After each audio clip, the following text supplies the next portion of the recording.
وأشهد أن محمدا عبده ورسوله اللهم صل على محمد وعلى آل محمد كما صليت على إبراهيم وعلى آل إبراهيم إنك حميد مجيد يا أيها الذين آمنوا اتقوا الله حق تقاته ولا تموتن إلا وأنتم مسلمون يا أيها الناس اتقوا ربكم الذي خلقكم من نفس واحدة وخلق منها زوجها وبث منهما رجالا كثيرا ونساء واتقوا الله الذي تساءلون به والأرحام إن الله كان عليكم رقيبا يا أيها الذين آمنوا اتقوا الله وقولوا قولا سديدا يصلح لكم أعمالكم ويغفر لكم ذنوبكم ومن يطع الله ورسوله فقد فاز فوزا عظيما أما بعد.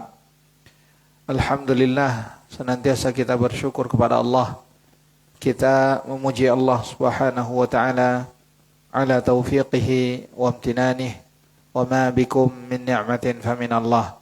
Salat beriring salam semoga senantiasa tercurahkan kepada Nabi Muhammad sallallahu alaihi wasallam yang senantiasa membimbing manusia, menunjukkan segala pintu kebaikan dan menutup segala pintu kemungkaran. Ikhwatal iman, a'azani Allah wa iyyakum.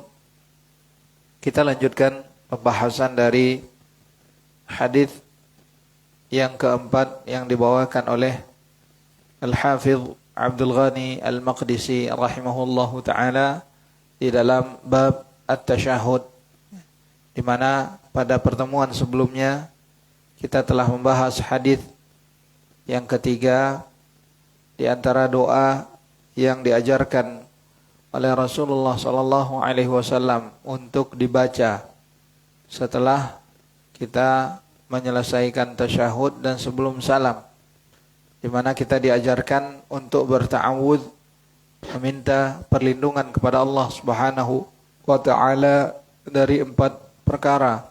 Allahumma inni a'udzubika min adzabil qabr wa min adzabi jahannam wa min fitnatil mahya wal mamat wa min fitnati al-masih ad-dajjal. Insyaallah taala kita lanjutkan hadis berikutnya.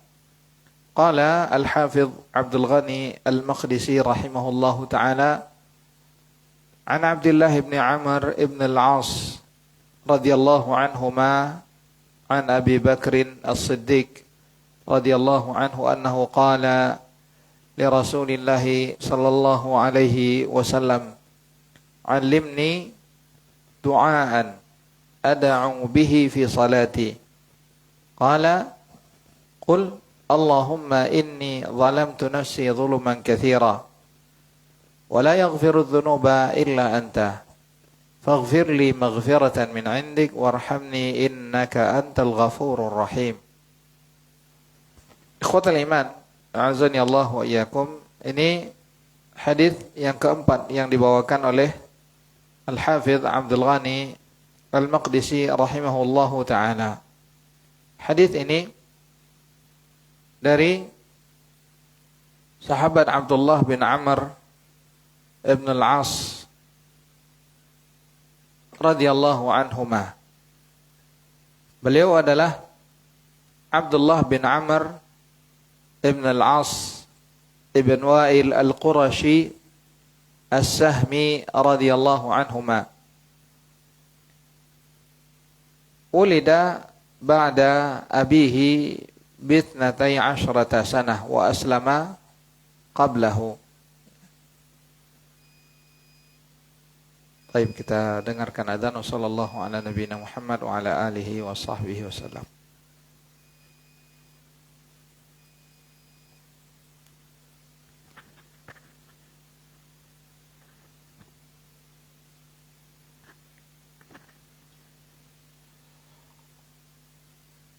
Allahu Akbar, Allahu Akbar.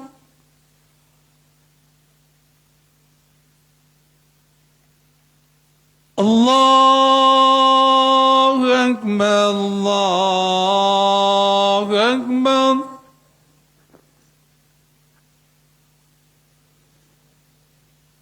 Asyhadu an la ilaha illallah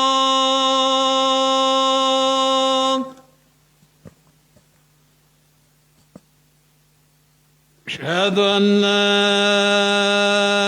إله إلا الله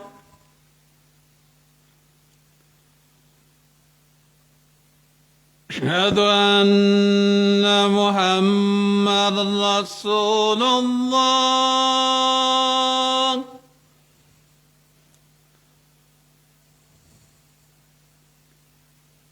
أشهد أن محمد رسول الله حي على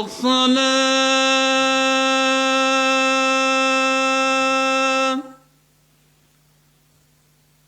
حي على الصلاة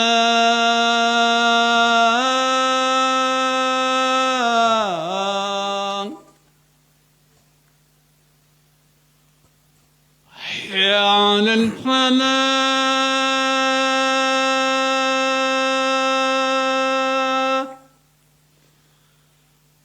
حي على الفلاح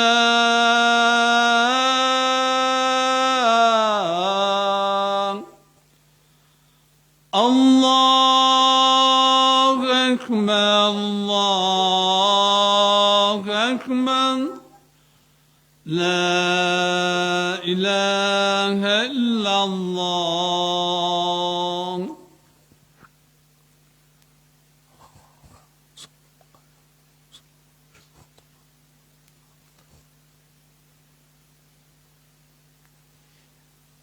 Abdullah bin Amr bin Al-As radhiyallahu anhuma, beliau pernah minta izin kepada Nabi sallallahu alaihi wasallam untuk menulis hadis-hadis beliau.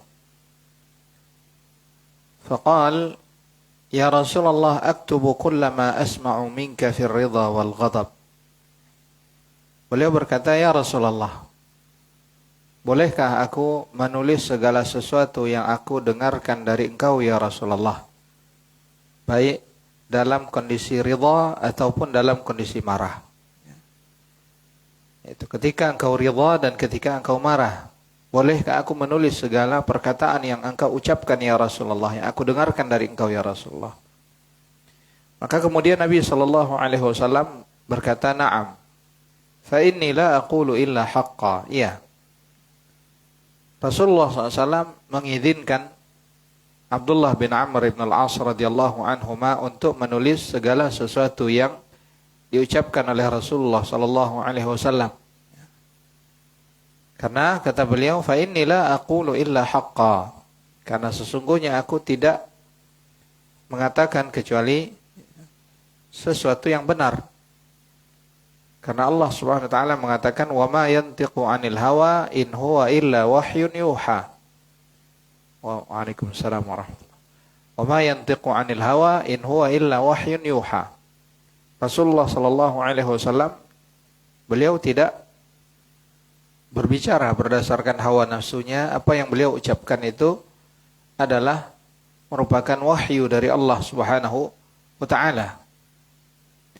Akan tetapi mungkin ada yang bertanya, kenapa Abdullah bin Amr bin Al-As radhiyallahu anhuma ini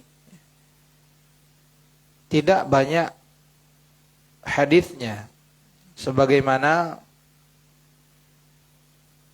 banyaknya hadis yang diriwayatkan dari Abu Hurairah radhiyallahu an.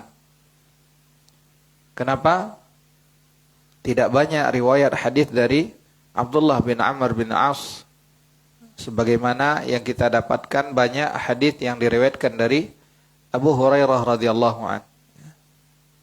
Karena Abdullah bin Amr bin Al-As radhiyallahu anhuma ini beliau lebih fokus dalam beribadah. Di mana beliau ini dikenal sebagai seorang ahli ibadah. Di mana beliau pun ketika Rasulullah sallallahu alaihi wasallam meninggal dunia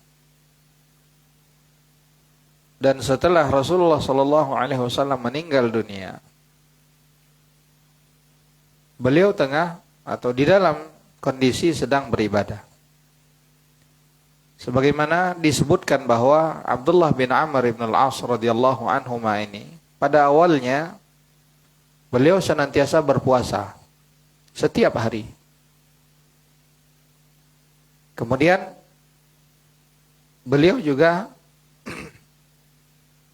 dikenal tidak tidur di malam hari karena melakukan qiyamul lail.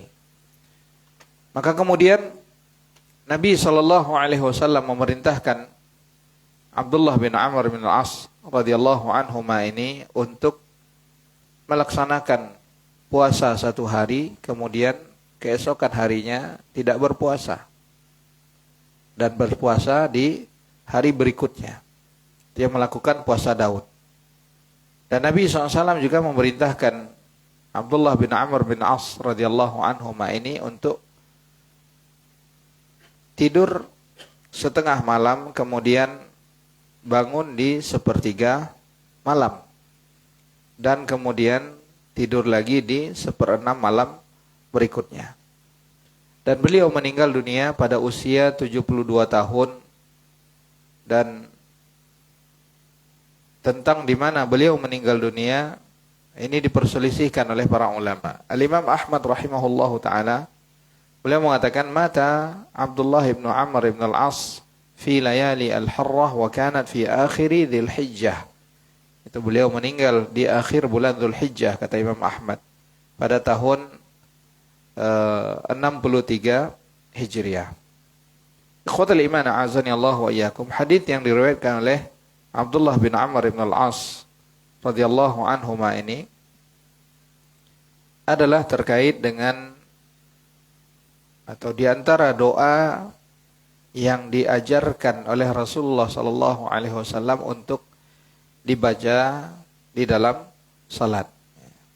Dibaca di dalam salat maksudnya di sini adalah pada waktu-waktu atau tempat-tempat di mana kita dianjurkan untuk berdoa dan memperbanyak doa saat itu. Seperti yang sudah kita jelaskan bahwa di antara mawadhi' ad-du'a, di antara waktu untuk berdoa, di antaranya adalah ketika sujud. Sebagaimana Nabi SAW menyebutkan aqrabu ma yakunul 'abdu min rabbih wa huwa sajid. Kondisi seorang hamba yang paling dekat kepada Allah itu adalah ketika dia sujud. Fa'aktsiru fihi du'a, maka perbanyaklah doa pada saat sujud. Begitu juga di antara waktu berdoa lainnya adalah setelah tasyahud dan sebelum salam. Sebagaimana Nabi SAW mengatakan kepada Mu'adz bin Jabal radhiyallahu an, ya Mu'adz inni uhibbuk fala tada'anna an taqula dubura kulli salah Allahumma a'inni ala dzikrika wa syukrika wa husni ibadatik. Rasulullah SAW pernah berkata kepada Mu'adz bin Jabal radhiyallahu an, ya Mu'adz, sesungguhnya aku mencintai engkau, maka jangan pernah engkau tinggalkan doa di akhir salatmu. Berdoalah dengan mengucapkan Allahumma a'inni ala dzikrika wa syukrika wa husni ibadatik. Nah, ini di antara tempat-tempat waktu-waktu kita dianjurkan untuk memperbanyak berdoa di dalam salat kita. Ikhwatul iman, a'azani Allah wa iyyakum. Abdullah bin Amr bin al-As radhiyallahu anhuma meriwayatkan hadis ini dari Abu Bakar As-Siddiq radhiyallahu an. Jadi sahabat meriwayatkan dari sahabat. Dan ini adalah satu hal yang lumrah. Seorang sahabat meriwayatkan dari sahabat yang lainnya. Dan ada kalanya nama sahabat tersebut tidak disebutkan. Misalkan seperti perkataan sahabat an Rasulillah sallallahu alaihi wasallam. Perkataan seorang sahabat an Rasulillah, an ini artinya apa? Dari. An Rasulillah. Pada asalnya ungkapan seperti ini tidak dihukumi sebagai sanad yang bersambung. Karena di dalam periwayatan hadis ada dikenal dengan istilah al-hadis atau as-sanad al-mu'an'an. Sanad yang diriwayatkan dengan an. Jadi yang merawikan hadis tersebut, meriwayatkan hadis tersebut tidak mengatakan sami'tu, aku mendengar, atau haddatsani, telah berkata kepadaku, atau akhbarani, telah memberitakan kepadaku. Karena ungkapan an ini, kenapa ungkapan an ini pada asalnya tidak dikategorikan sebagai sanad yang bersambung? Karena di situ ada kemungkinan. Ada kemungkinan dia mendengarkan langsung atau mendapatkan langsung dari rawi berikutnya, atau ada kemungkinan di situ ada perantara. Artinya dia mendengarkan riwayat tersebut dari seseorang, yang seseorang itulah yang mendengarkan dari orang berikutnya. Nah, begitu pula ketika sahabat mengatakan an Rasulillah, di situ ada kemungkinan sahabat ini mendengarkan dari sahabat yang lain. Karena kalau sekiranya sahabat itu mendengarkan secara langsung dari Rasulullah, pasti mereka akan mengatakan sami'tu Rasulullah, aku mendengarkan Rasulullah sallallahu alaihi wasallam. Nah, pada asalnya riwayat yang dengan an ini dihukumi tidak bersambung. Akan tetapi jika itu dilakukan oleh sahabat, maka jahalatus sahabah itu tidak dipermasalahkan. Ketika kita tidak mengetahui siapa sahabat yang mendengarkan secara langsung ini dari Rasulullah SAW, dan sahabat tersebut tidak disebutkan, ini tidak dipermasalahkan. Karena kenapa? Karena sahabat, walaupun dia tidak disebutkan namanya, tidak diketahui siapa dirinya, tapi selama dia adalah sahabat Rasulullah SAW, maka itu dapat diterima. Karena apa? Karena para sahabat kulluhum udul. Mereka sudah dipersaksikan, dinyatakan kebaikan mereka, bahwa segala apa yang mereka lakukan itu dapat diterima. Karena apa? Karena Allah Subhanahu wa taala telah mengatakan radhiyallahu anhum wa radu'an. Allah telah ridha kepada mereka dan mereka pun ridha atas Allah Subhanahu wa taala. Ikhwatal iman a'azani Allah wa iyyakum. Kita lanjutkan setelah salat Isya. Wassallallahu ala nabiyina Muhammad wa ala alihi wa sahbihi wa sallam. Subhanakallahumma bihamdik asyhadu an la ilaha illa anta astaghfiruka wa atubu ilaik. Assalamualaikum warahmatullahi wabarakatuh.